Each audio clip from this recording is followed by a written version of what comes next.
Ahí está. Pastor, ¿cómo está? ¿Me escucha bien? Buenas noches, hermano. ¿Todo bien? Gracias a Dios. ¿Vos?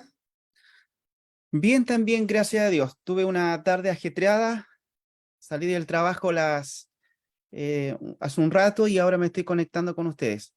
Perfecto. Sí, el día para mí también agitado, lleno de cosas. Claro, Eso sí, sí. Estamos esperando, yo dije a los alumnos que está abierta la clase, esperando que se conecten. sí. Mientras tanto voy a adaptar mi cámara porque tuve que Perfecto. cambiar de equipo. Ahí, para que Ahí no me vea sí. la mitad de la cabeza. Está perfecto.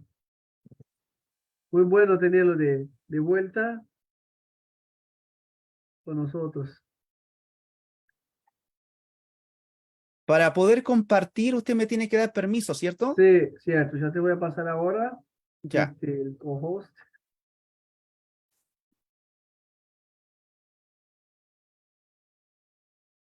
Usted me avisa entonces cuando comience mi clase y también Déjame ver si llega compartir. un. Dale.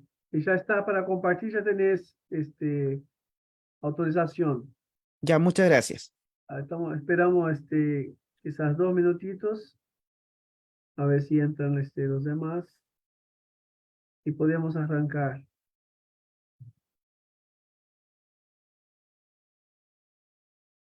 No sé si Agustín estará hoy porque le operaron la abuela. Ya, mientras llegan los estudiantes, voy a aprovechar de ir al baño, ya, permiso. Tranquilo, tranquilo. En un minuto estoy acá. Perfecto.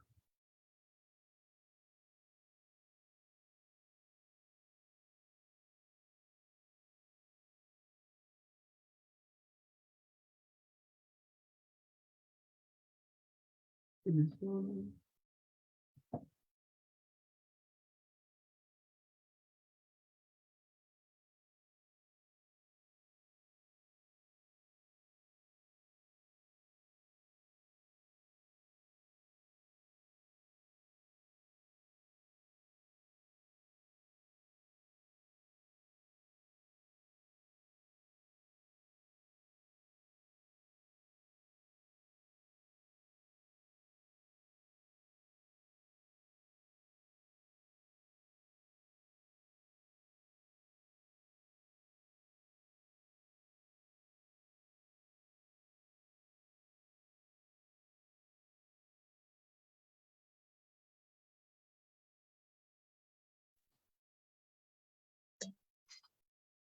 Arsenio, buenas noches.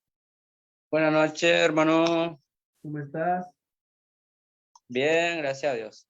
Se ve que hace frío en Paraguay otra vez.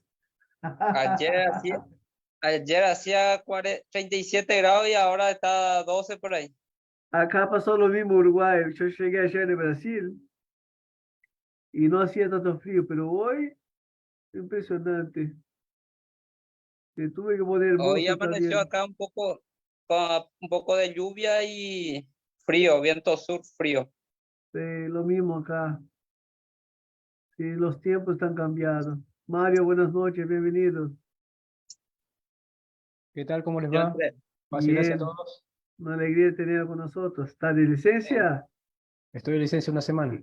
Qué bien, qué bueno. Y no aguantamos a llegar el verano, así que Ya falta poco. Eh, Bien, creo que hoy, por lo que veo, van a ser los dos, porque Franco y Agustina tuvieron la abuela operada hoy. Posiblemente estén con la familia ya al sanatorio. Y Tiago de Argentina, no sé qué le pasó, desapareció Tiago.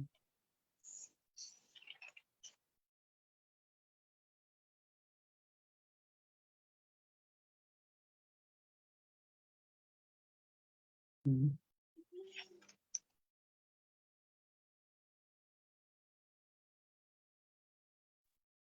Y ya vamos a empezar, el profesor ya está llegando.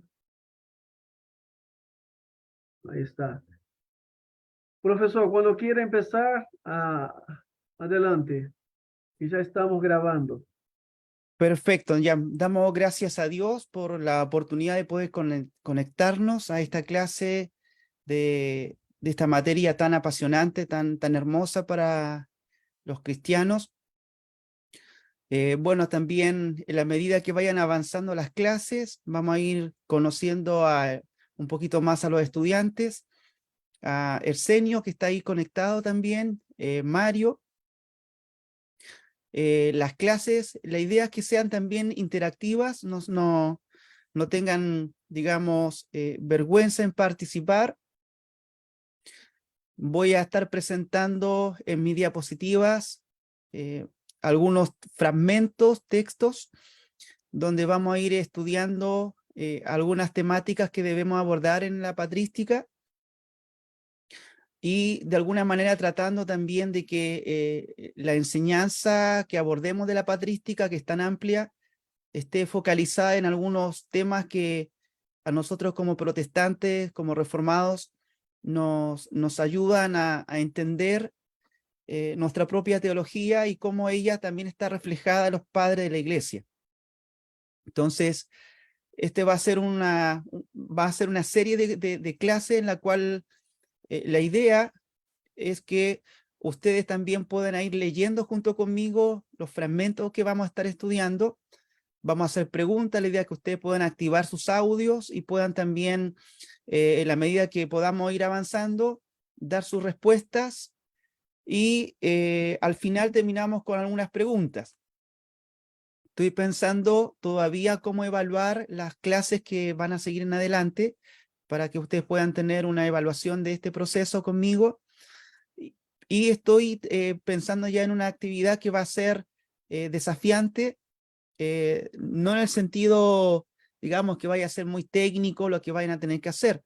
Desafiante en el sentido de que va a ser una buena tarea, donde ustedes van a poder tener su propio material para compartirlo en un futuro determinado. Cuando a ustedes les toque enseñar, ese material le pueda servir también para sus propias clases. Esa es la idea. Entonces, como profesor, siempre trato de que los estudiantes de la academia o de cualquier instancia, la herramienta que uno les vaya entregando o los trabajos que tengan que hacer, les sean de utilidad también en otras circunstancias que puedan ustedes usarlo. Entonces, a eso me refiero con el desafío.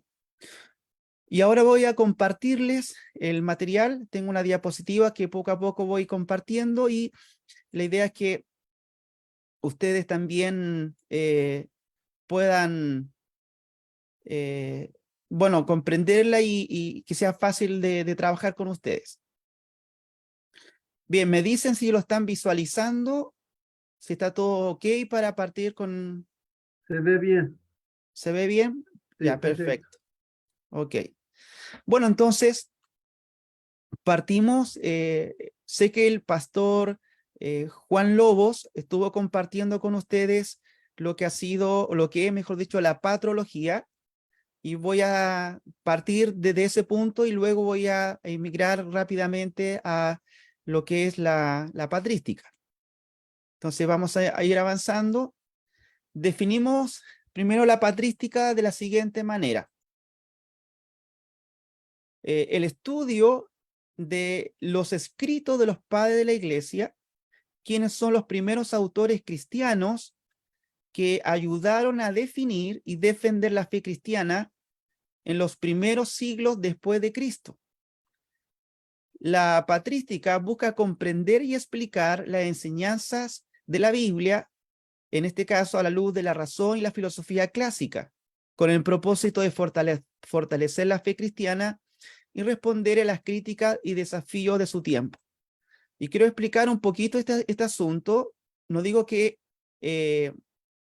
acá cuando explico que la filosofía clásica vaya a ser el contenido, sino de alguna manera vamos a ir viendo cómo los padres de la iglesia, conociendo a algunos que eran filósofos también de profesión, al convertirse a la fe, no abandonaron las herramientas que la filosofía clásica les proporcionó, sino que la utilizaron para poder explicar de mejor manera las Sagradas Escrituras. Y en ese sentido, ellos aplicaron ciertas metodologías de interpretación que seguramente durante las clases vamos a ir notando cómo ellos van escribiendo, ya el razonamiento que van teniendo. Entonces, si hacemos la siguiente alcance, ¿por qué debemos estudiar la patrística? Es básicamente por varios elementos. Primero, porque conocemos de qué manera los discípulos de los apóstoles comprendieron la doctrina apostólica. Entonces, nosotros tenemos la Biblia, la palabra de Dios, como un canon ya cerrado, pero muchos de los que vamos a estar estudiando todavía no estaba en conciencia la cristiandad, un canon ya tan cerrado como nosotros lo vemos el día de hoy. Y por lo tanto, eso significa que los escritos de estos primeros discípulos de los apóstoles, es interesante observar, estudiar cómo ellos comprendieron la doctrina de los apóstoles, cómo ellos comprendieron los textos que los mismos apóstoles le dieron a ellos. Y el acceso que ellos tuvieron paulatinamente en cada siglo posterior al primer siglo cristiano, el segundo, el tercer siglo, el cuarto siglo, cada día se fue fraguando lo que nosotros conocemos como el canon de la Escritura, los 66 libros de la Biblia, y en el Nuevo Testamento los 27, las cartas, los evangelios, las epístolas, el libro de Apocalipsis, en este caso con Juan al final del primer siglo. Y todo esto de alguna manera nos ayudan a ver en detalle cómo fue el desarrollo de las primeras doctrinas y las primeras enseñanzas de estos padres de la iglesia. Nos permiten también conocer las luchas que tuvieron que enfrentar los cristianos de los primeros siglos y cómo respondieron desde la ortodoxia bíblica y apostólica ante ellas. Entonces es interesante observar ahí a través de los escritos cómo ellos fueron luchando por alcanzar una ortodoxia, una sana doctrina que tenga el fundamento bíblico y que tenga el fundamento apostólico. También nos muestra cómo era la vida eclesial y litúrgica de las iglesias que siguieron el periodo apostólico. Así también como nosotros vemos documentales del periodo del primer siglo y podemos ver en la televisión o en YouTube un canal que nos va mostrando cómo fue la vida de esta época a través de los escritos de en este caso los padres apostólicos. También podemos detectar, conocer cómo fue la vida de ellos, cómo fue la vida eclesiástica, cómo se empezó a organizar la iglesia, cómo fueron las liturgias, y en definitiva todo este periodo se vuelve mucho más comprensible para nosotros en la medida que entendemos la vida que tuvieron los primeros cristianos, los desafíos que tuvieron que enfrentar. Y también por qué debemos estudiar la patrística, porque toda iglesia bíblica debe saber que ella no nació en el vacío, ni nació en este siglo. Entonces, nosotros los protestantes de tradición reformada siempre estamos hablando de Lutero, de Juan Calvino, de Zwinglio, y de otros reformadores tal vez más cercanos al siglo XVII, ¿ya? Y podemos decir mucho sobre eso, mucha riqueza teológica que tenemos en la Reforma, pero nos damos cuenta que a través de la historia eclesiástica, la historia cristiana, la iglesia cristiana no nace en el siglo XVI, sino que tiene su inicio mucho antes, con los primeros cristianos, posteriores también al periodo apostólico, y entonces esto nos ayuda a comprender que incluso los mismos protestantes reformadores utilizaron mucho la teología de los padres de la iglesia para hablar de temas que eran muy, muy importantes en su época. Y nosotros también en nuestro siglo podríamos decir que estas enseñanzas vuelven a aparecer también como relevantes, porque los mismos problemas que enfrentaron la iglesia en esa época respecto a la Trinidad, respecto a la teología, a la cristología, a la suficiencia y a la autoría absoluta de la Escritura, son nuestros temas también el día de hoy. También son batallas que nosotros estamos enfrentando en este tiempo. Por lo tanto, de alguna forma nosotros podríamos ser llamados como aquellos que continúan este desafío de defender la fe bíblica, y no estamos solos tampoco. Hubo otros también que estuvieron con esta tarea y lo hicieron bastante bien. Así que por eso, de alguna manera, nosotros podemos decir, por todas estas razones, debemos entender o por qué debemos estudiar la patrística. Ahora, ¿quiénes son los padres de la iglesia? Los padres de la iglesia son pastores, obispos y escritores eclesiásticos de la antigüedad cristiana, a los que la iglesia considera como testigos calificados de la fe y que reúnen las siguientes características. Esto tal vez me va a servir como repaso porque sé que el pastor Juan Lobos mencionó estos elementos. Simplemente como repaso los voy a señalar. Y tiene que ver con la ortodoxia cristiana, la ortodoxa bíblica. Ellos han sido reconocidos, estas personas, estos creyentes, como grandes baluartes de la sana doctrina. También la santidad de vida que ellos tuvieron, personas dedicadas, consagradas a la vida cristiana, al señorío de Cristo. La antigüedad también, y aquí con respecto a la antigüedad estamos pensando hasta el IV siglo, más o menos. Hay unos que dicen el siglo VII, VIII, especialmente autores católicos romanos, hablan mucho sobre el periodo del siglo VIII. Nosotros solemos pensar que estos padres de la iglesia están más o menos hasta el siglo IV. Y también la aprobación eclesiástica, es decir, como sus escritos fueron de gran ayuda para la edificación de las iglesias de su época. ¿Ya? Clasificación, bueno, nosotros vimos en las primeras clases de patrología tal vez una clasificación de ellos, y solamente para recordar un poquito, acá yo les presento un cuadro sinóptico de esta clasificación con el propósito de que nosotros tengamos en mente algunos elementos que debemos distinguir. Ya entonces hablamos de padres apostólicos, tenemos a Clemente de Roma, Ignacio de Antioquía, Policarpo de Esmirna, Bernabé y Hermas de Roma. Tenemos los padres apologistas, que son aquellos que se diferencian de los padres apostólicos, en que los padres apostólicos son los primeros discípulos de los apóstoles, y los padres apologistas son aquellos que comienzan a defender la fe cristiana ante las herejías y también ante el mundo pagano greco-romano. Y tenemos a Cuadrato, tenemos las fechas también ahí, Aristides, siglo II ya, Justino Mártir, Tasiano, si se fijan ustedes, tenemos a Tenágoras, a Teófilo de Antioquía, a Melitón, el año 190, por ejemplo. Luego también están los padres dogmáticos, aquellos que se destacaron por su teología. Tenemos los padres dogmáticos, a Juan Crisóstomo, que fue conocido como un gran predicador, le llamaban la boca de oro en esa época.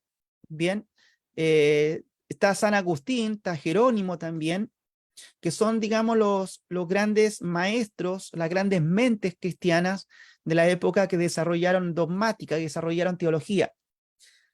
Y según la lengua, según el idioma que hablaron, tenemos los padres griegos y los padres latinos. En cuanto a los padres griegos, tenemos a Justino, Clemente de Alejandría, Orígenes, Eusebio de Cesarea, Ignacio de Antioquía, Gregorio de Niza, que lo vamos a estar citando en un momento más, Gregorio de Nacianceno, Juan Crisóstomo, Basilio, Atanasio. Son los padres griegos. Y padres latinos, está Tertuliano, Lactancio, Cipriano, Hilario, Agustín, Ambrosio, Jerónimo y Gregorio Magno. Bien, esa clasificación nos puede servir para ir ubicándolos a ellos en términos históricos, en términos también de los años en que ellos vivieron y también en términos de su lengua, de su idioma. Bien, estatus de los escritos patrísticos. Esto también sé que el pastor Juan Lobos también lo mencionó. Yo lo vuelvo a reiterar como modo de repaso. ¿Los escritos de los padres de la iglesia son autoritativos para la iglesia de todos los tiempos? Y la respuesta es no, no son autoritativos. ¿Por qué no son autoritativos? Porque vamos a ver que los propios padres de la iglesia consideraban sus propias palabras como subordinadas a las palabras divinas, a las palabras de la escritura. Ellos mismos mencionaban eso. Entonces, menos nosotros podríamos decir que son autoritativos para la iglesia. En el fondo tienen un elemento pedagógico, didáctico y también histórico para la iglesia, pero no son materia de fe y práctica, como es la escritura, como es la palabra de Dios. ¿Por qué es importante conocer su enseñanza? Porque son la generación más cercana a la iglesia apostólica. Y ahí está, digamos, una de las razones principales del estatus que ellos tienen con respecto a nosotros. Ahora, quiero señalar que nosotros, cuando vamos a adentrarnos en el tema de la patrística, ya no vamos a estar centrándonos en ellos como individuos, no vamos a estar centrándonos en la vida de ellos, sino en las enseñanzas de ellos. Porque en ese sentido nos diferenciamos nosotros de la patrología. La patrología tenía que ver con sus textos, por supuesto, pero principalmente con su vida y quién eran ellos como personas en su aporte.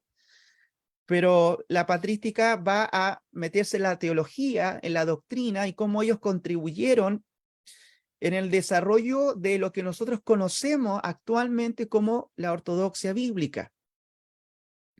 Así que esos elementos tienen que quedar claros para que nosotros podamos hacer las distinciones correctas.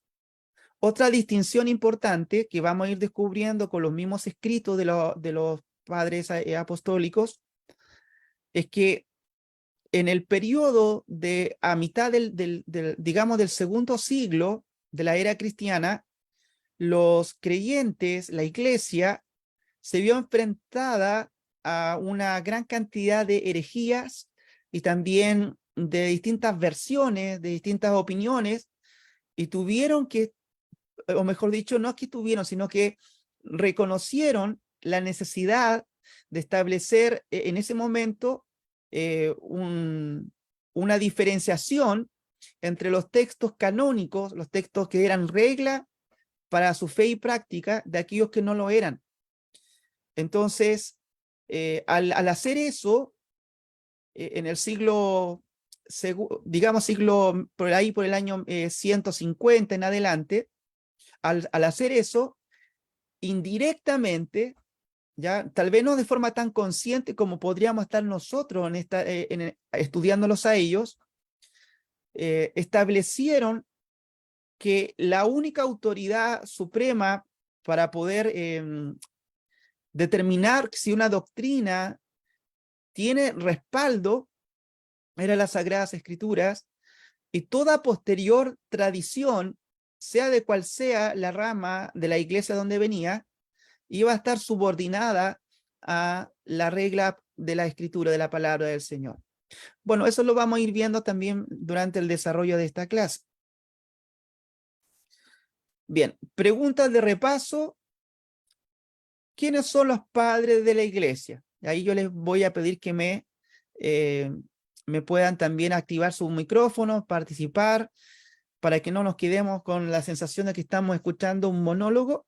Yo soy también profesor, soy docente, ya mi profesión es ser profesor también, ya aparte de enseñar teología o acompañar la labor docente dentro de la iglesia, soy de profesión profesor. Así que siempre trato de que el estudiante participe y avance. Así que voy a pedirle a Mario, ¿cierto, Mario? Si te puedo escuchar, si tú puedes activar tu micrófono y poder escucharte respecto a la primera pregunta. Entonces, ¿qué entendemos nosotros por quiénes son los padres de la iglesia? Buenas noches, ¿qué tal? ¿Cómo le va, pastor? Buenas noches. Los padres de la iglesia, lo que yo considero, lo que hasta ahora es entendido, son los escritores eclesiales que estuvieron más cercanos a los, perdón, son los escritores que estuvieron en el primer siglo y se dedicaron, por ejemplo, a la dogmática, la defensa de la fe por medio de la apologética. Son aquellos que hicieron más trabajo pastoral en los primeros siglos, divididos en tres ramas, lo que recién nombré. Se dividen en dos partes, o mejor dicho, los de la iglesia occidental o la iglesia oriental, según sus idiomas, también latino y griego. Los primeros que vienen a ser los padres apostólicos son los que prácticamente son los discípulos directos o posteriores de los apóstoles. Después los apologistas prácticamente hicieron defensa y las escrituras o mejor dicho, los escritos que ellos dejaron, o a quien siempre se inclinaron es más a la defensa de la iglesia, a la doctrina, y se inclinaron más por llevar el evangelio a gente preparada. Los dogmáticos prácticamente se encargaron de lo que es las enseñanzas y todo lo que es la teología. ¿Puede ser? Claro, muy bien, muy completa tu respuesta, hermano Franco, Mario, mejor dicho. Y luego tenemos a otro estudiante, Arsenio, ¿así se pronuncia su nombre, hermano? Sí, Arsenio con C. Ya, muy bien. Arsenio, Entonces, buenas noches. ahora, de acuerdo a lo que hemos estado hablando, ¿cuál sería la diferencia entre la patrística y la patrología?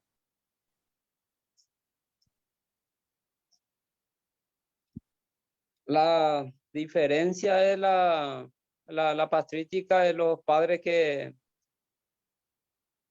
estudian lo más cercano de los apóstoles en aquella época, y la patología es la diferencia que es lo escrito, la doctrina que ellos enseñaron, es la diferencia. Ya, entonces, si le entiendo bien, me dice que la patrística está relacionada ¿con qué? Con la, Que estudia los padres que estudia más de los apóstoles, lo más cercano. correcto, mire, si entendemos bien las distinciones que hay que hacer, cuando hablamos de patrología, hablamos de la vida y obra de los padres de la iglesia. Bien, estamos centrándonos en ellos como individuos. Y cuando hablamos de patrística, los profesores de esta materia hacen la diferencia en patrística porque se basa en las doctrinas de ellos. A partir de sus escritos, con ellos se va avanzando en la teología, en las doctrinas, por ejemplo, en la cristología, el estatus de la escritura, la Trinidad también, son temas que vamos a estar tratando nosotros necesariamente porque ellos hablaron de esos temas. Entonces, vamos a estar centrándonos ahora no tanto en el año en que vivieron o qué sé yo, cuáles eran sus circunstancias, en qué concilio estuvieron participando. Eso va a ser, digamos, secundario para nosotros, y donde vamos a estar metiéndonos, la comprensión va a ser precisamente en sus enseñanzas. ¿Ya? Bien, vamos avanzando, no voy a hacer todas estas preguntas, ¿ya? Simplemente era para que ustedes participen. Hay un hermano ahí que es Franco, pero no sé si él va a participar con audio, así que ahí vamos a ver, ¿ya?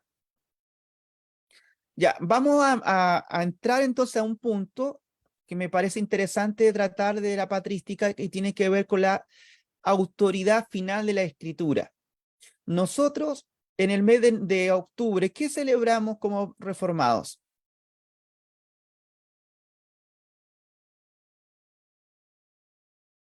El 31 de octubre, nosotros celebramos un evento importante.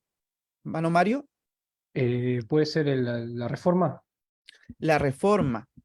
Nosotros, para los protestantes reformados, especialmente aquí en Chile, nosotros tenemos un día feriado el 31 de octubre.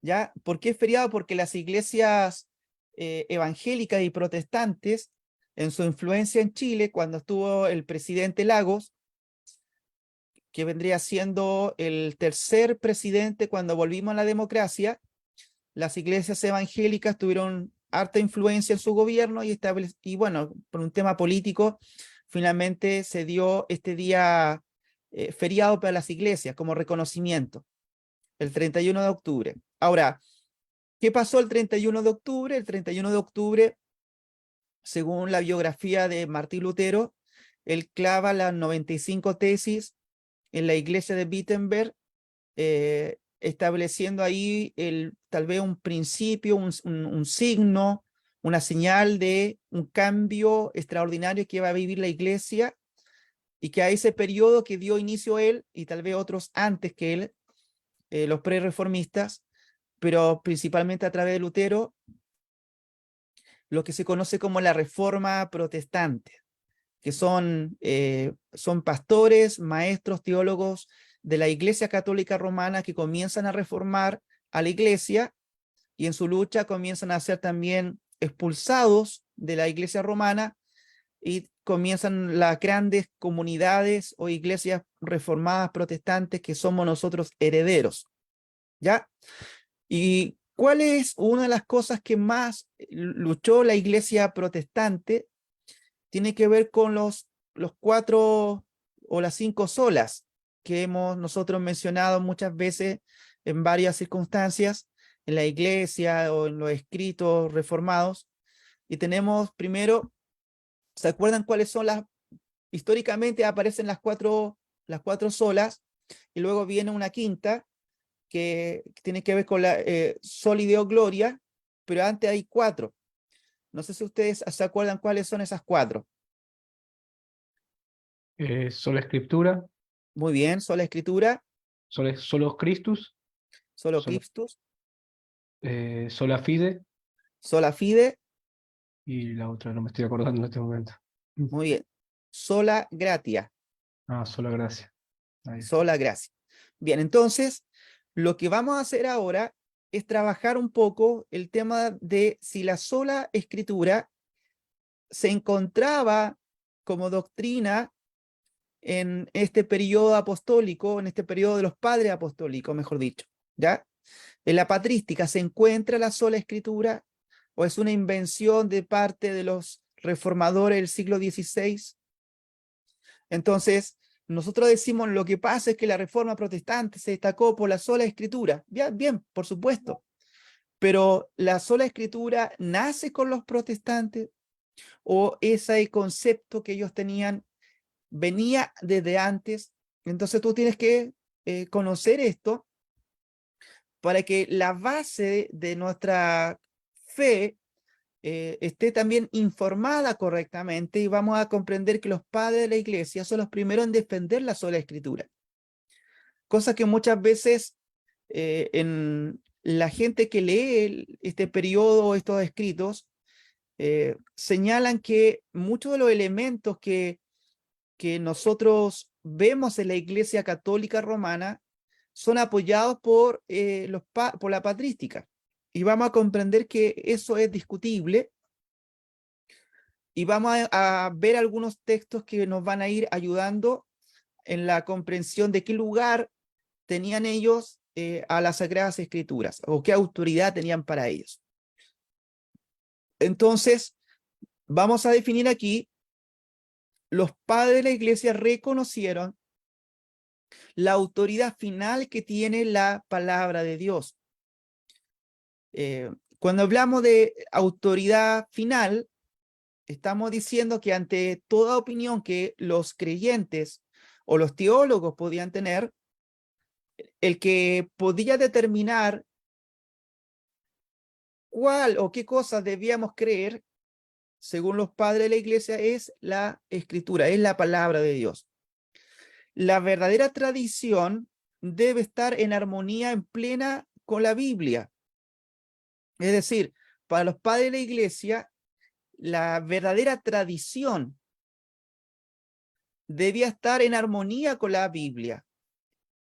Y saben, el año pasado, no sé si fue el año pasado o antepasado, el 2021, sí, el 2021 participé en un debate con algunos hermanos de mi comunidad donde señalábamos en un canal de YouTube de un hermano que es en Argentina, que se llama Jonathan Ramos.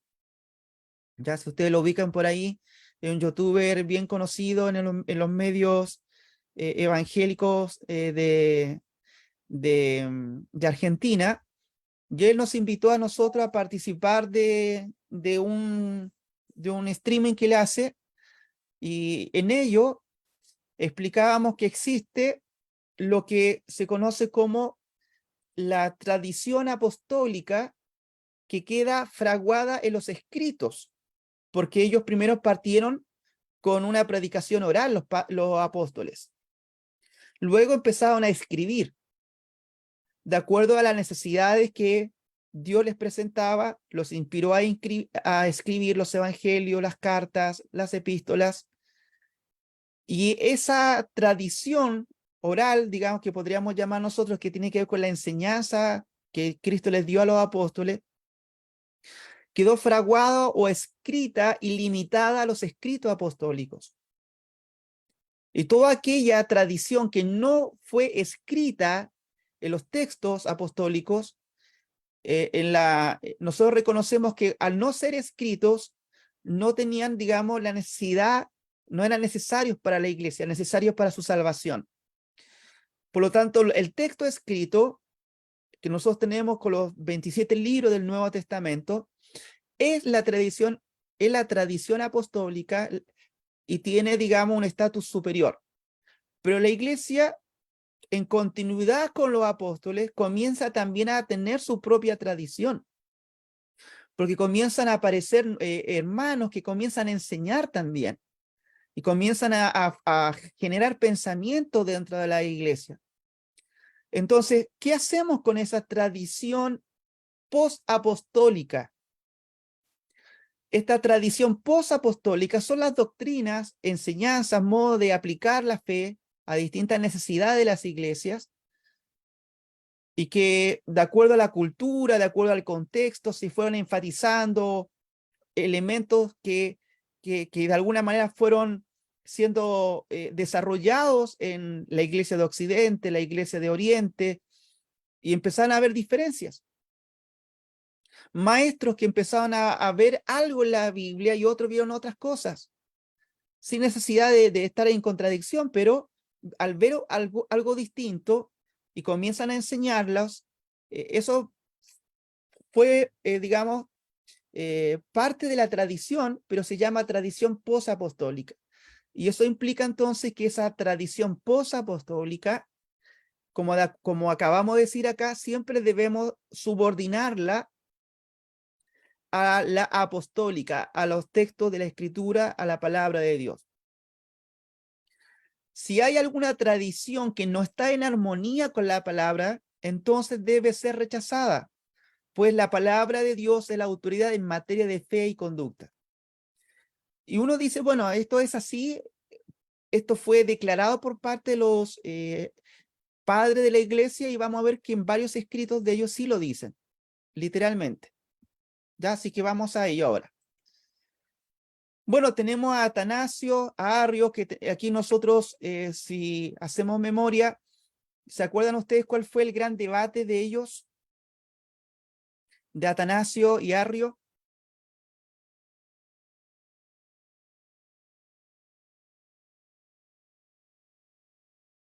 ¿No era la divinidad de Cristo? Correcto, así es, la divinidad de Cristo. Entonces, Arrio aparece en escena como alguien que señalaba que Cristo era la primera y más digna criatura de Dios, una de las primeras, ¿cierto? O la primera, mejor dicho, y Atanasio defiende la divinidad de Cristo, y ahí hay todo un debate que se va a dar en ese periodo de la iglesia. Pero con respecto a esto, Arrio va a decir algunas cosas importantes que quiero comunicarles también. Ahora, ¿quién escribe sobre este tema? Sobre este debate y la lucha que había con las tradiciones y el lugar que tenía la Biblia, es Gregorio de Nisa, Nicia en este caso, que escribiendo a Eustacio, dice lo siguiente, y vamos a leer literalmente parte de un escrito de él. Este escrito que va a aparecer acá, que ustedes lo están visualizando, la idea es que yo voy a hacer un par de preguntas y ustedes vayan viendo cómo se va trabajando, cómo debemos nosotros interpretar lo que él dice. Dice así, abre comillas, ¿cuál es entonces nuestra respuesta? No creemos que sea correcto hacer de la costumbre imperante, o tradición en este caso, la ley y la regla de la sana doctrina, porque si la costumbre ha de servir como prueba de solidez, también nosotros seguramente podemos promover nuestra costumbre prevaleciente.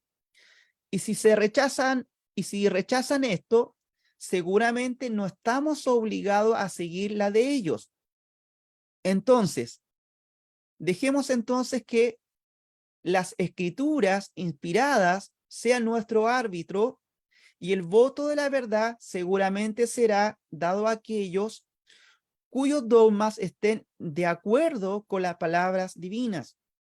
Y aquí lo podemos ver en este texto, un fragmento, Tratados Dogmáticos, libro 12, sobre la Trinidad, que es un texto que Gregorio de Nicia le escribe a Eustacio. Y la pregunta que vamos a hacer aquí es esta, dice, ¿cuál es el árbitro y qué rol juega entre las disputas que se daban entre los creyentes? De acuerdo a Gregorio. Entonces, la idea es que ustedes me ayuden a ir respondiendo a esto. Entonces, acabamos de leer el texto, entonces vamos a ir respondiendo. Entonces, ¿qué dice Gregorio a Eustacio respecto del rol que juega la escritura? Respecto a las tradiciones, quiero poner un poco más de contexto. En el caso de Arrio, o los arrianos, que siguieron la doctrina de Arrio, acuérdense que él negaba la divinidad de Cristo, y no solamente eso, no solamente algunas comunidades cristianas aceptaron las doctrinas arrianas, sino que muchas veces también las mismas autoridades, los gobiernos imperiales, aceptaron la posición de Arrio. Ya, así que el asunto, a veces la iglesia, digamos, ortodoxa, la teología ortodoxa, que creía en la divinidad de Cristo, era minoría. Bien, porque ahí hubo una influencia muy grande del arrianismo en esta época. Entonces, la disputa era por las iglesias arrianas decían, ¿cómo nosotros vamos a aceptar la divinidad de Cristo si nuestra tradición dice que no podemos hacerlo? Porque nuestra tradición, es decir, desde la enseñanza de Arrio en adelante, hemos aceptado que Cristo no es Dios, sino que es una criatura divina que tiene la mayor dignidad por ser la primera y más gloriosa de todas las criaturas divinas de Dios. Entonces ellos apoyaban en la tradición que habían recibido y decían, en base a esa tradición, no podemos aceptar que Cristo sea divino. Entonces, en esa disputa de tradiciones, Gregorio le dice, en este caso, en este texto, que la escritura tiene un rol importante respecto a la tradición. Entonces, ¿cuál es el rol que tiene la escritura de acuerdo a este padre de la iglesia? ¿Sí? La pregunta es, ¿cuál es el árbitro y qué rol juega entre las disputas que se daban entre los creyentes? En este caso, las iglesias arrianas con las iglesias ortodoxas que creían en la divinidad de Cristo. Entonces, si nosotros vamos leyendo, vamos a ir viendo que dice, ¿cuál es entonces nuestra respuesta? ¿Cómo podemos resolver esto? Aquellos que dicen que la tradición correcta es la arriana, y otros dicen, no, la tradición correcta es lo que creen que Cristo es divino. Entonces, la respuesta es, no creemos que sea correcto hacer de la costumbre imperante o tradición la ley y la regla de la sana doctrina.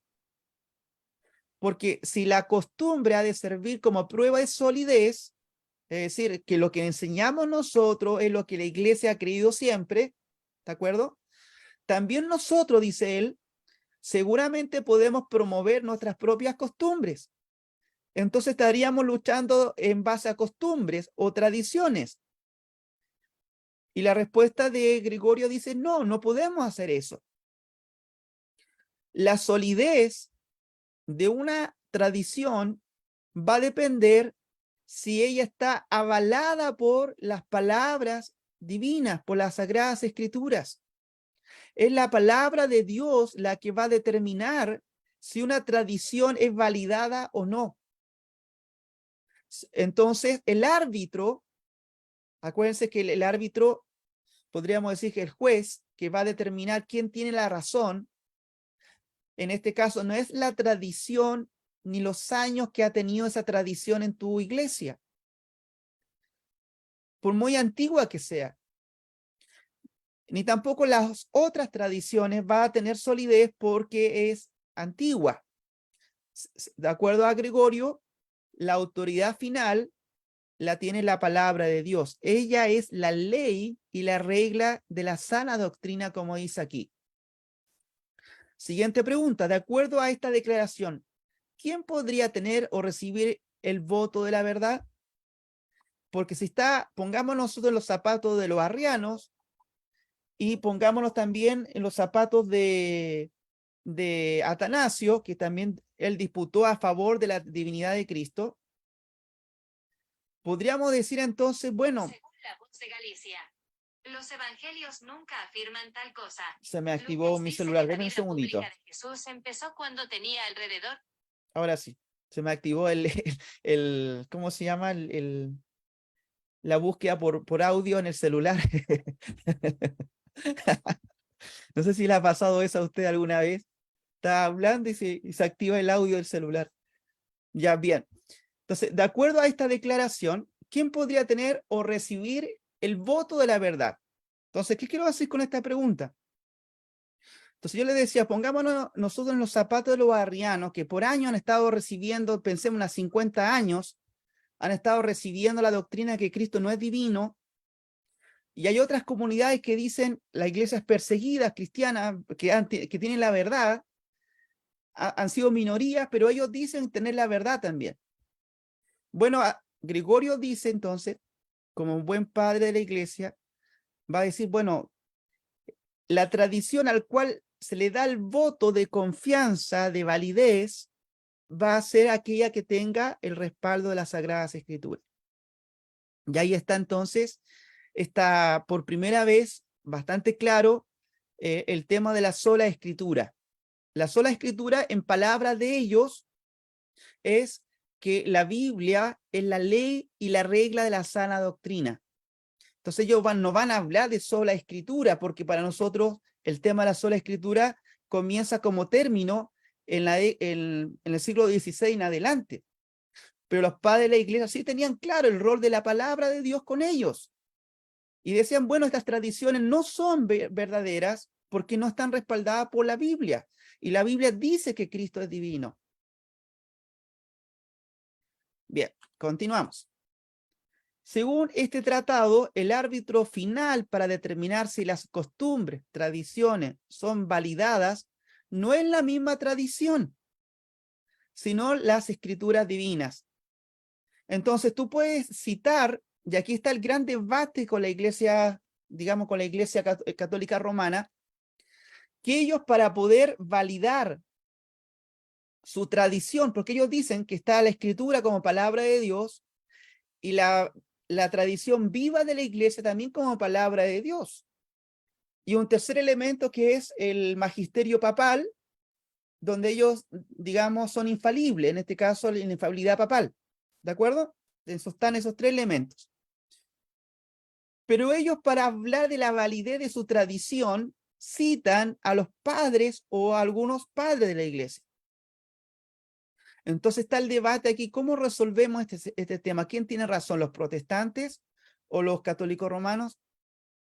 Entonces nosotros deberíamos ser capaces de validar a la palabra de Dios con la palabra de Dios. ¿Se entiende? Porque si nosotros citamos a algún padre de la iglesia para validar la palabra de Dios, en la práctica, ¿qué estamos haciendo? Estamos citando la tradición para avalar a la escritura, al árbitro. ¿Se dan cuenta? Y nosotros sabemos que la Biblia, como los protestantes decimos, la Biblia se vale por sí misma para autenticarse, para validarse como autoridad suprema. Por eso entonces, Gregorio va a decir que la regla o la ley divina para determinar qué tradición es correcta y cuál debemos desechar es la escritura. Entonces, y ahí nosotros vamos haciendo la diferencia con los padres de la iglesia, diciendo, bueno, ellos sí tenían un concepto de autoridad suprema y no residía en un hombre, en una jerarquía religiosa, no residía en lo que se llama la sucesión apostólica. Es decir, podríamos aceptar, por ejemplo, el hecho de que el apóstol Pablo nombró a un obispo, ese obispo después también, antes de morir, nombró a otro y así sucesivamente. Podemos hacer eso. Ya pensemos en la hipótesis. Pero la autoridad no reside en el individuo que puede estar en lo correcto. ¿Se entiende? Puede estar hablando correctamente desde la escritura.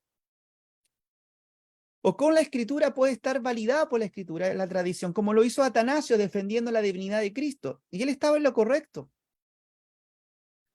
Pero él no se valida por sus conocimientos, no se valida por su autoridad moral, no se valida porque su argumentación fue mucho más persuasiva. Él está validado no en sí mismo, ni tampoco porque él viene de una tradición en la cual hay una sucesión apostólica. Él está validado por una autoridad que enseña que Cristo es divino, y esa autoridad es las Sagradas Escrituras escritas por los apóstoles. Y ahí está la diferencia entonces. Entonces, en la tradición, nosotros podemos regodearnos hablando de Lutero, de Calvino, de Zwinglio, de Jonathan Edwards. También nosotros también hablamos de la tradición. No podemos decir que somos solo escritura en el sentido de que nunca hablamos de la tradición, lo hacemos. Pero la Biblia sabemos que está por sobre todos ellos. Y al estar por sobre todos ellos, todos los discípulos de los apóstoles, en este caso los padres que estamos citando ahora, y también en el desarrollo de la iglesia, en el avance de la historia de la iglesia, todo ello que llamamos tradición posapostólica, o clasificamos como tradición posapostólica, está subordinada a ser juzgada por este árbitro supremo que es la palabra de Dios, que tiene infalibilidad e inerrancia. Bueno, continuamos porque tenemos que ir determinando cómo los padres de la iglesia hablaban de la escritura y cómo también creían en su autoridad. Tenemos entonces a Ireneo de Lyon, algunos le dicen Lyon, pero Lyon es una, digamos, una pronunciación inglesa, ¿ya? Nosotros, Lyon o Ireneo no era inglés, ¿ya? ¿Me entienden? Bueno, por ahí por el año 200, dice lo siguiente en un escrito contra las herejías, ¿ya? Las herejías que se estaban levantando en ese periodo. Entonces tenemos que pensar que en ese periodo la iglesia está enfrentando la herejía gnóstica, que es el gnosticismo. Acuérdense que en la época, incluso en algunos escritos de Juan, aparece algo relacionado también con el gnosticismo. No está bien desarrollado, pero que se va a ir desarrollando, teniendo mayor fuerza en el segundo siglo y tal vez tercer siglo, que es el gnosticismo, que es la enseñanza de cómo la filosofía griega se va metiendo y confundiendo y mezclando con algunas doctrinas cristianas, y por lo tanto comienzan a negar que Cristo no tuvo cuerpo físico, o no tuvo, la encarnación no fue realmente verdaderamente humano, sino como una mera apariencia, y ahí aparecen otras herejías que comienzan a desarrollarse, que seguramente más adelante las vamos a ir tocando cuando tratemos el tema de la Trinidad y la encarnación del Hijo de Dios. Y bueno, vamos a leer este texto. Voy a pedir que ustedes participen también ahora con las respuestas de las preguntas a los textos. Dice así: no hemos aprendido de nadie más el plan de nuestra salvación, sino de aquellos a través de quienes nos ha llegado el Evangelio, quienes en un tiempo proclamaron en público y posteriormente, por voluntad de Dios, lo transmitieron para nosotros en las Escrituras, que es la base y columna de nuestra fe. Bien, veamos la pregunta que les tengo yo ahora.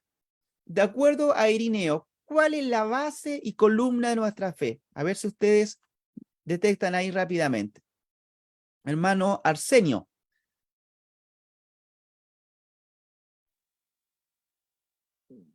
¿Cuál es la Sí, base y columna de nuestra fe? que fueron proclamadas la palabra en público, posteriormente en voluntad de Dios. Bien, pero lea lo que dice el texto. Dice, por voluntad de Dios, lo que transmitieron para nosotros en las Escritura. Muy bien, ahí está. Que es la base y columna de nuestra fe. Entonces, vamos comprendiendo que para Ireneo, la base y columna de nuestra fe son las Escrituras. Y siguiente pregunta, ¿cierto? Que tenemos acá como respuesta, son las Escrituras. ¿Quiénes son aquellos que menciona Ireneo, de los cuales hemos recibido el Evangelio? Hermano Mario, a ver si usted lo puede responder. Los apóstoles, Correcto, son los apóstoles, porque Ireneo está hablando de ellos, no los nombra en el sentido de forma directa, pero sí vamos comprendiendo por la historia del canon que se refiere a los apóstoles.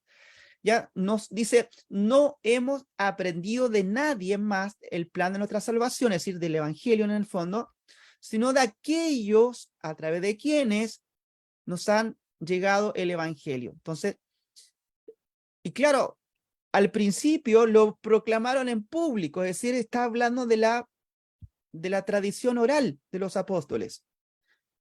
Y luego, posteriormente, por la voluntad de Dios, la transmitieron para nosotros en las Escrituras, o de forma escrita. Ahora nosotros tenemos que decir que es solo la Escritura la que tiene autoridad para nosotros, aunque podamos saber algunas cosas que no fueron escritas en el periodo apostólico. ¿Me entienden? Porque Pablo, seguramente, pensemos ya, escribió algunas otras cartas. Pensemos, y por ser el apóstol Pablo, esas cartas tuvieron tal vez importancia para algunas iglesias, pero no están en el canon. Eso es una tradición escrita, ¿de acuerdo? Pero que no están en el canon, por lo tanto, no tiene autoridad, aunque fue escrita por el apóstol Pablo, pero no está en el canon. ¿Se dan cuenta? O predicaciones del apóstol Pablo, que él iba, acuérdense que él se quedaba 1 año y medio, por ejemplo, en Corinto. Pensemos que alguien hubiese puesto por escrito todo lo que él hubiese hablado ahí, y lo pudiésemos nosotros recibir ahora. ¿Qué lugar tendría eso con respecto a las escrituras? Quedaría subordinada igual al texto canónico. ¿Se dan cuenta? Entonces hay muchos elementos, muchas doctrinas que fueron, digamos, enseñadas por muchos hermanos de esa época que no quedaron señaladas como Sagrada Escritura. ¿Cuál es la relación correcta entre la tradición oral y las escrituras?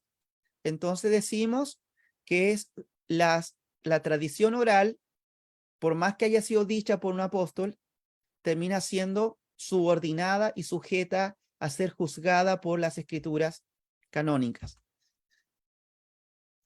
Vamos a estudiar un poco también sobre Tertuliano de Cartago, el año 160 al 235, al defender el tema de la Trinidad contra las herejías antitrinitarias. Bien, acá hay un libro que yo se los presento a ustedes, Obras escogidas de Tertuliano, de Alfonso Ropero. Ya si ustedes pueden tener su biblioteca, pueden considerarlo también ahí como un material interesante para trabajar, ¿ya?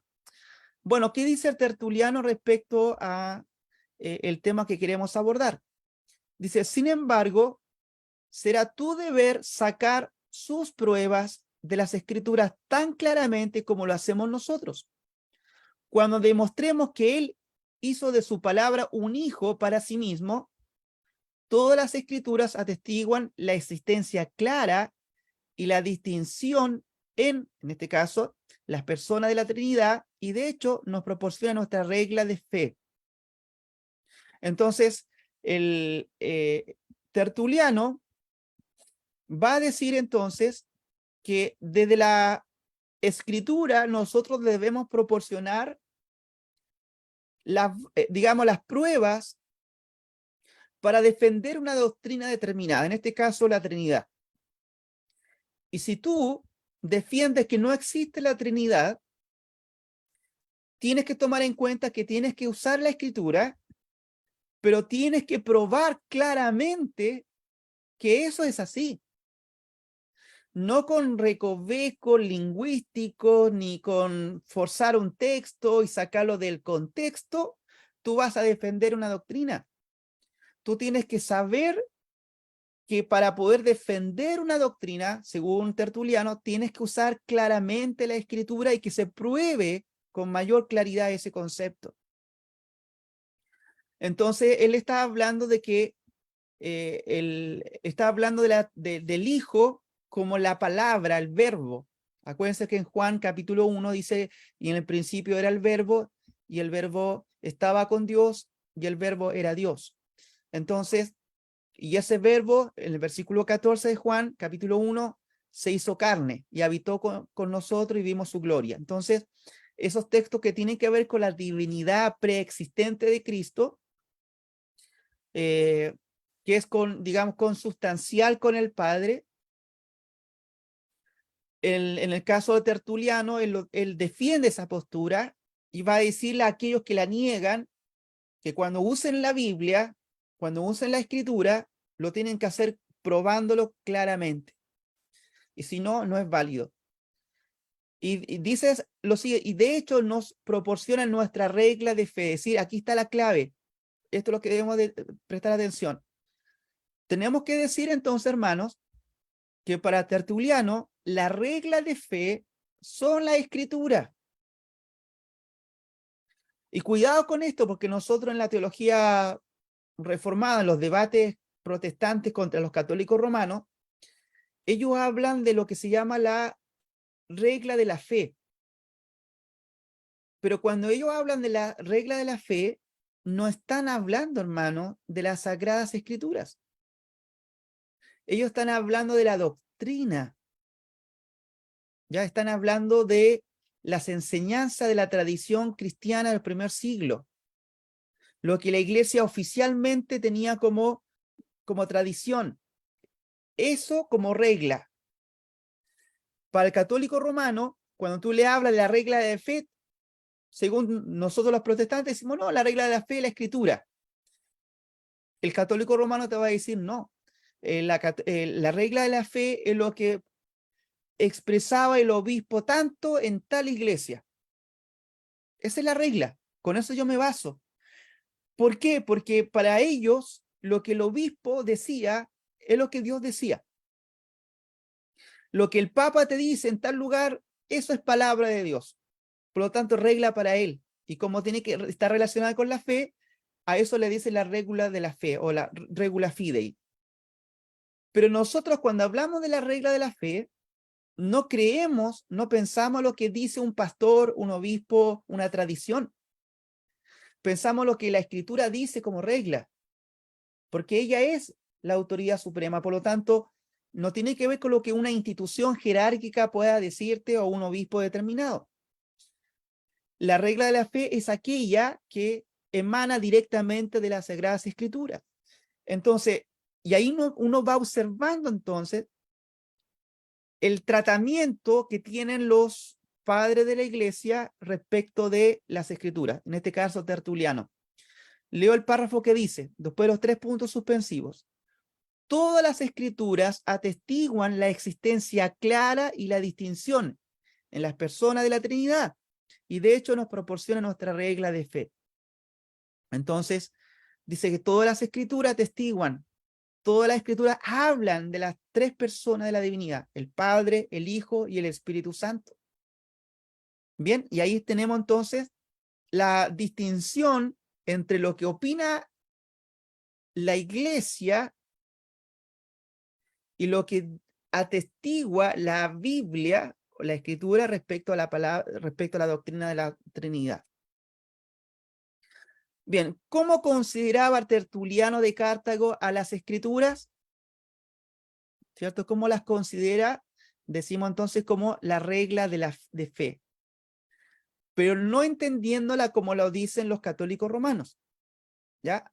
Entonces los católicos romanos dicen que la regla de la fe, acuérdense de lo que acabo de decirles, es aquello que postula la iglesia respecto de un obispo o la jerarquía de la iglesia en un momento dado, en este caso de este periodo. Pero nosotros pensamos, como dice acá Tertuliano, que es las Escrituras mismas, ellas son la regla de fe, para, en este caso, determinar lo que debe ser creído y lo que debe ser practicado. Continuamos. ¿De dónde debemos sacar nuestros argumentos cuando defendemos una postura? De la regla de la fe, de las Escrituras. Y ellos lo hicieron, hermanos. En su época, en este periodo que hablamos de los padres de la iglesia, ellos hicieron eso. Sin ninguna duda, ellos defendieron la Trinidad con las Sagradas Escrituras. Y demostraron que estaban equivocados los demás. Aquellos que negaban la Trinidad, aquellos que negaban la divinidad de Cristo, aquellos que negaban la encarnación de Cristo, aquellos que negaban la personalidad o que el Espíritu Santo sea una persona también, distinta al Padre, distinta al Hijo. Todos aquellos que estuvieron negando estas doctrinas o postulando otras cosas, bueno, fueron vencidos por la autoridad suprema de la Escritura, porque hubo varones que estudiaron las Escrituras y demostraron con las Escrituras que tenían razón. Entonces nosotros también debemos aprender de ello. Ustedes están estudiando teología, hermanos. ¿De acuerdo? Y si yo les pregunto a ustedes, defiéndame en este momento, me voy a poner así como desafiante, ya, pero como en forma retórica nada más, ¿ya? Llego a su iglesia y le digo, hermano, ya, un examen, ¿ya? A todos los hermanos que están congregados en su iglesia. Le digo, un examen, hermano. Mencióneme o declárame de acuerdo con la Escritura en qué consiste la justificación por fe, que es una doctrina fundamental para la fe reformada. Y no me esté dando definiciones raras, así media rebuscadas, sino clarito nada más con los versículos bíblicos. Ármeme una defensa con los textos bíblicos sin apoyarse en ninguna definición que un teólogo posterior haya dicho. Entonces uno dice, van a aparecer ahí, bueno, que yo pienso, que yo siento, que ya, y pueden aparecer un montón de cosas así. Seguramente, si ustedes tienen buenos pastores, buenos maestros de la palabra, no va a haber mucha diferencia, van a encontrar, digamos, voy a encontrar algo bueno, una sustancia ahí con la Escritura, pero vamos a ir descubriendo que todo lo que nosotros podamos opinar debe estar regulado por las Sagradas Escrituras. Entonces, si bien es cierto, podemos basarnos en grandes maestros de la palabra de Dios como, en este caso, Agustín, Tertuliano, qué sé yo, Lutero, más actuales, no sé, ¿cierto? Algunos teólogos contemporáneos del siglo XX, Louis Berkhoff, Charles Hodge también, por ejemplo, Gruden también, algunos lo leen harto.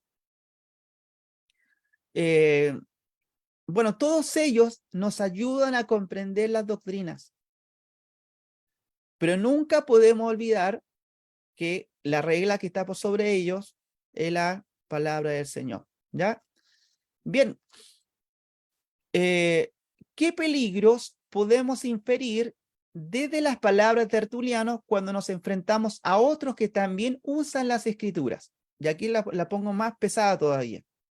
¿Qué peligros creen ustedes que podemos inferir de las palabras de Tertuliano cuando otros también ocupan la Escritura? Y te dicen, no, mira, te abren la Biblia, te sacan un versículo bíblico y te dicen, bah, pero si esto no es lo que he recibido yo en la iglesia, el pastor me dijo, ¿ya? El pastor me enseñó. ¿Qué vas a hacer, hermano? ¿Qué peligro puede haber ahí? ¿Qué creen ustedes? ¿Pueden ustedes opinar también? Y yo creo que sería una manipulación de las palabras aisladas prácticamente. Se puede hacer una doctrina aislando los pasajes, haciendo una eisegesis del texto. Muy bien, claro. Entonces, tenemos ahí entonces un peligro. ¿Por qué? Porque nosotros nos enfrentamos al problema y la necesidad de usar correctamente la hermenéutica. Entonces, no basta solo con leer la Biblia, porque todos te dicen, yo leo la Biblia y la interpreto. Pero cuidado, no toda interpretación es válida, ¿correcto? ¿Por qué no toda interpretación es válida? Por estos peligros que mencionaba Tertuliano. Ustedes usan la Biblia, pero no la usan claramente para defender los puntos. Como dice el hermano Mario, algunos tuercen las cosas o simplemente aíslan textos del contexto. Por ejemplo, los testigos de Jehová que siguen negando la divinidad de Cristo, la Trinidad, por lo tanto, y ellos hablan de que el verbo es un Dios y no Dios, ¿de acuerdo? Entonces, ellos toman digamos, un texto bíblico y lo tuercen. Pero te usan la Biblia, ellos llegan con la Biblia y te dicen, pero si acá dice, ¿ya? Entonces, uno va diciendo, bueno, ¿cómo lo hizo Tertuliano? Tertuliano decía que deben ser probadas las doctrinas claramente. Entonces, si tú le dices a un testigo de Jehová, el texto que usted me acaba de leer, lea los textos que estaban antes, los textos que siguen, léeme el contexto. Y seguramente lo vas a encontrar, lo vas a desarmar, porque ellos suelen ocupar textos probatorios, pero lo sacan del contexto. Y en algunos casos lo traducen de forma equivocada. Entonces, ahí uno debe buscar maestros de la palabra del Señor que sepan las lenguas griegas, las lenguas hebreas, para ir comprendiendo con mayor profundidad qué es lo que estaba en los textos. Y para poner más pesada la cosa, más denso todo esto, hermano, ya no basta solo con saber el griego. Ahora también el día de hoy tú tienes que saber cuáles son los manuscritos más antiguos, los manuscritos que han tenido mayor análisis, que tengan mayor respaldo en la historia, y esos manuscritos que están en distintos espacios en el mundo, que le llamamos nosotros los testigos, ¿cierto? El texto Receptus, por ejemplo, el texto alejandrino, y van apareciendo otros elementos que yo decía, ¿cuándo vamos a terminar de estudiar? Porque ya me cuesta estudiar griego para poder entender las lenguas originales, Y después me salen con que tengo que aprender también, qué sé yo, que este papiro, que este aquí, que este allá, que este texto bíblico no estaba en los más originales o los más antiguos, y así sucesivamente. Pero debemos quedar claro que la escritura que nosotros tenemos ya está científicamente, digamos, respaldada en muchos testigos, muchos papiros, muchos, digamos, textos que van afirmándonos que las principales doctrinas y detalles de la Biblia están respaldadas. ¿Ya? Así que eso. Bien, entonces, ¿hay un problema, hay una necesidad? Sí. ¿Por qué problema? Porque muchas veces nosotros no estudiamos hermenéutica. Si tú ustedes hacen un examen a la mayoría de los hermanos, no están pensando con sus problemas, sus necesidades del día a día, estar estudiando hermenéutica, griego y todas esas cosas. Eso lo debe saber el pastor, o lo debe saber un maestro, un hermano, profesor que ayude a defender la fe. Y Dios lo hace, hermano. Dios levanta hermanos y levanta a creyentes con capacidades para poder hacer eso. Así que ustedes deben orar al Señor, deben pedirle al Señor que siempre tengan buenos maestros, que tengan buenos teólogos para que la formación teológica de la iglesia sea, digamos, sólida. Bien, vamos a ir terminando, hermano, esta clase con otro texto más. Y vamos a ir a Hipólito, el año 235, que escribe contra ciertas herejías también. Dice lo siguiente. Dice, hay, hermanos, un solo Dios cuyo conocimiento obtenemos de las Sagradas Escrituras y de ninguna otra fuente. Porque así como un hombre, si desea ser experto en la sabiduría de este mundo, será incapaz de llegar a ella de otra manera que no sea dominando los dogmas de los filósofos. Así, todos los que deseamos practicar la piedad seremos incapaces de hacerlo sin aprenderlo de los oráculos de Dios. Ya cuando habla de oráculo, él está diciendo de la escritura, la palabra de Dios. Miremos todo lo que, pues, declaran las escrituras o sagradas escrituras y aprendamos de todo lo que nos enseña.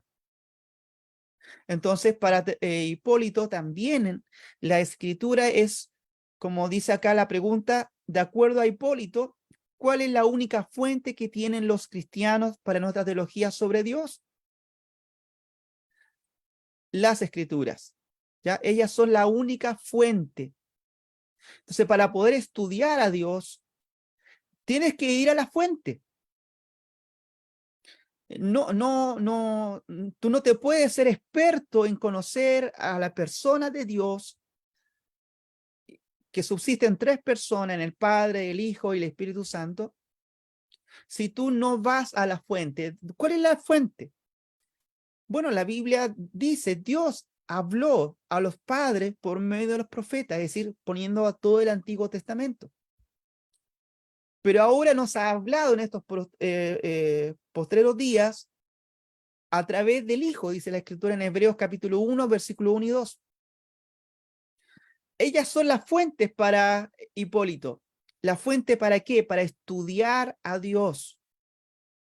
Pero a su vez también va a decir para la vida de piedad.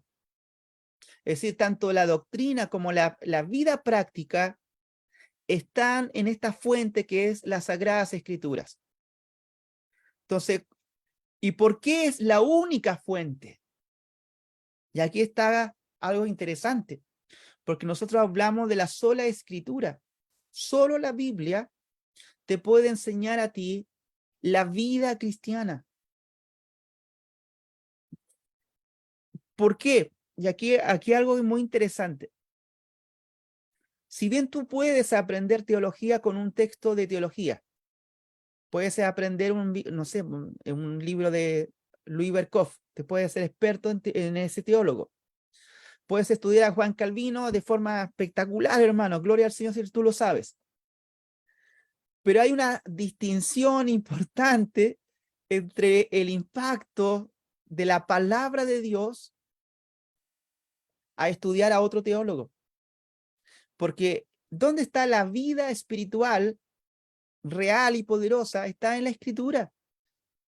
Bien, nosotros leemos y escuchamos sermones de nuestros pastores porque el Dios ha puesto maestros ya para perfeccionar a los creyentes para la obra del ministerio. Y ahí están todos los pastores y maestros a lo largo de la historia cristiana que Dios ha puesto personas. Dios ha sido actuando en la vida de la iglesia. A través de su Espíritu Santo ha puesto dones, capacidades extraordinarias. Escritores que han hecho grandes avances en la enseñanza de la palabra. Pero vamos a la fuente y descubrimos que la Biblia es palabra de Dios porque ella nos vivifica, nos santifica, nos limpia, nos ayuda a vivir en santidad. Y no podemos perdernos nosotros en algo muy importante, hermano. Todo se reduce, como dice el libro de Eclesiastés, ¿ya? Mucho, el conocimiento y de los muchos libros dice que genera cansancio, agotamiento y vanidad. Pero en una sola se resume todo el temor de Dios, en obedecer sus mandamientos. Y en este caso, la Escritura, la palabra del Señor. Entonces, escuchando un sermón de un pastor reformado, decía, bueno, hermanos, la vida cristiana se reduce a dos cosas: la palabra de Dios y la oración. ¿Por qué decía eso? Porque la palabra de Dios tú tienes todo. Tienes la vida, conoces al Señor. Y la oración es la forma como tú dialogas con Dios también desde la Escritura. Y sumando esas dos cosas, si está en la base, lo fundamental, el resto va a ser una bendición. Que tú leas, por ejemplo, a Calvino, genial. ¿Te das cuenta? Porque va a reforzar más lo que la Escritura ya enseñó. Y te lo va a explicar de forma que tú lo puedes entender. El pastor que tú tienes en la iglesia, que está conscientemente de esta tarea de enseñar la palabra, está siempre yendo a la fuente, que es la Escritura, para enseñarte a ti. Y tú tienes que tenerlo en doble estima, dice la Escritura. ¿Para qué? Para respetar sus palabras, no como autoridad absoluta, pero sí como un padre enseña a un hijo. ¿Ya? Nosotros debemos tener un respeto al ministro de la palabra. Y ese respeto va en la medida que nosotros escuchamos lo que nos enseñan los domingos o los estudios bíblicos y podemos nosotros decir, Señor, tú me estás enseñando a través de este varón que Dios ha puesto aquí, pero nunca me puedo olvidar que ese varón que tú has puesto ahí, él mismo está sujeto a una fuente superior, que es la palabra del Señor. ¿Ya? Bien. Siguiente pregunta es, además, ¿dónde aprendemos los cristianos una vida de verdadera piedad? Según Hipólito, en las Escrituras. Hermanos, tú tienes que crecer en santidad. Eso lo dice la Escritura. ¿Y dónde crecemos en santidad nosotros? Estudiando la palabra de Dios, para que la palabra de Dios vaya cambiando la forma de pensar, para que la palabra de Dios vaya cambiando tu forma de actuar, para que la palabra de Dios en su poder soberano, divino que tiene la Escritura, vaya limpiando tu corazón. Y eso vaya generando vida y poder en tu ser para vivir de acuerdo a la Escritura. La vida cristiana es eso, hermano. Es un diálogo de sumisión, de obediencia a la palabra permanente. Eso no va a terminar nunca. Y más también cuando hay que defender la fe, cuando hay que defender la doctrina. Y hay que estudiarla con conciencia, con responsabilidad, para que cuando abramos nuestra boca aparezca verdadero conocimiento y verdadera piedad a través de nuestros labios. Bien, vamos a estar cerrando entonces la clase hasta este lugar, en este momento, y cerrar tal vez con algún comentario, algunas preguntas que ustedes puedan tener, hermanos, que quieran hacer, o aportes también de lo que ustedes mismos han estado observando en esta clase o lo que ustedes conozcan y que pueda aportar la temática que estamos hablando. Así que les doy la oportunidad para que abran sus micrófonos. Voy a dejar de compartir, ¿cierto? Lo que hay acá. Ok. Muy bien, hermanos. ¿Alguien quiere compartir aquí algo? ¿Hacer una pregunta? Yo sí quiero hacer una pregunta. Ya, hermano. Eh, Veo que la mayoría o prácticamente todos los padres apostólicos se basaron siempre en las escrituras, ¿no? Ahora, ¿entre ellos tuvieron diferencia de interpretación? Sí, claro que sí. Claro que sí. Si uno profundiza en sus escritos, van a ver muchas diferencias. Ya, por ejemplo, estamos hablando de Orígenes. ¿Ya? Orígenes tiene ciertas apreciaciones de la escritura y ciertas formas de vivir la vida de la fe que fue radical. Por ejemplo, él se transformó en eunuco, por ejemplo. ¿Ya? Se estirpó los miembros masculinos para vivir la vida asceta, la vida de renuncia del mundo. ¿Ya? Y eso por la concepción del cristianismo que tenía. Vamos a ir observando también que los mismos cristianos, que si bien en esta lucha con respecto a la Trinidad, los concilios, el concilio de Nicea, por ejemplo, hubo un gran debate ahí, ¿ya? Un gran concilio con respecto a la Trinidad, a la divinidad de Cristo, y de hecho los concilios fueron varios hasta el siglo IV, hasta Calcedonia más o menos, que fueron grandes debates. Y ahí si tú te metes a estudiar esa parte, tú vas a ver que la gracia del Señor condujo a que se formara la doctrina correcta, pero detrás de eso había muchas luchas de poder y muchas luchas de fuerzas, de grupos que iban haciendo, en su avance y retrocesos, digamos, Dios iba obrando a través de esas situaciones para fraguar lo que nosotros conocemos como la ortodoxia actual. Así que sí hubo, y lo hubo porque también no había claridad respecto a lo que era la hermenéutica, los principios de interpretación. Muchos padres hacían alegorías de la escritura, especialmente el Antiguo Testamento. Otros decían, no, debemos interpretar literalmente la Biblia, y así, ¿ya? Así que hay mucho que decir respecto de eso. Bien, hermanos. Hermano Arsenio, ¿alguna pregunta? O si no, ya cerramos entonces. O comentarios también. No tengo pregunta, pastor. Ya, hermano, entonces, hermano, se me olvida su Mauricio, hermano Mauricio, ¿ya? Entonces, Dios muchísimas, mediante nos estaríamos viendo el próximo próximo miércoles. miércoles, perdón, sí. Muchísimas gracias, hermano, por la Ya, excelente clase. Nos vemos en la próxima clase, hermanos. Muchísimas gracias. Buen descanso a todos los que nos siguen. Bendiciones. bendiciones, hermano.